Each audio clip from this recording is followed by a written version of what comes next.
Steve, we go out to Silicon Valley every 3 months for a research trip, mainly because the pace of innovation is breathtaking at the moment. We used to go out every 6 months, but we noticed 2 years ago there is a step change in what's happening out there.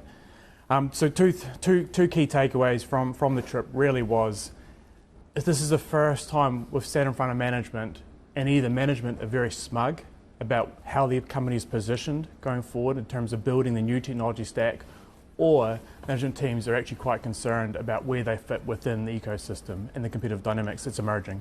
So sorry. So basically, it's what Karen and I have discussed most days and what you probably looked at in the spreadsheet. There are going to be massive winners and there are going to be massive losers. And your job and our job is to disseminate which as well. So just take us down that road. Who do you think looks like they're winning big time and who are really worried about the future?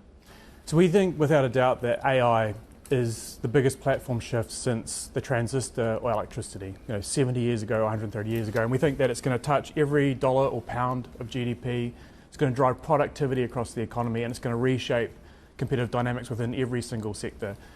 And what we started noticing is that 12 months ago, the hand-to-hand combat was first playing out within the technology sector, because that's where the building started. So within silicon first, then it moved up the stack to where the data lies, and now it's happening in the application layer. So that's where the enterprise software layer is. And so as we sit there today, and we whenever we go out there, we spend 50% of our time spending hours with the companies we invest in, and then also looking around the ecosystem and looking at new ideas.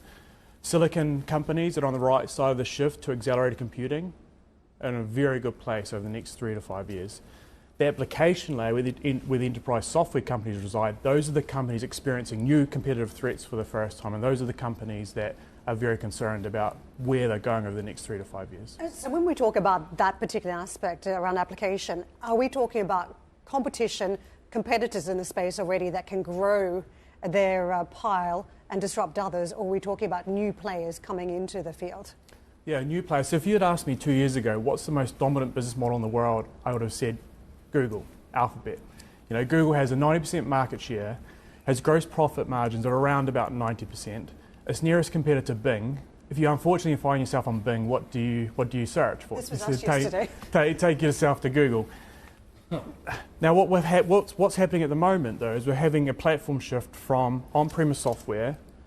We then moved to cloud-based software, so software 1.0. We're now moving to software 2.0.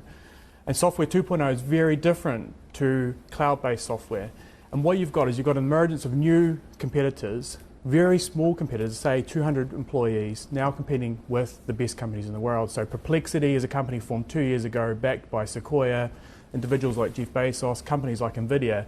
They have built a search application that you can use on your iPhone or on your web that now competes with Google. So Perplexity has 200 employees versus Alphabet at 160,000 employees.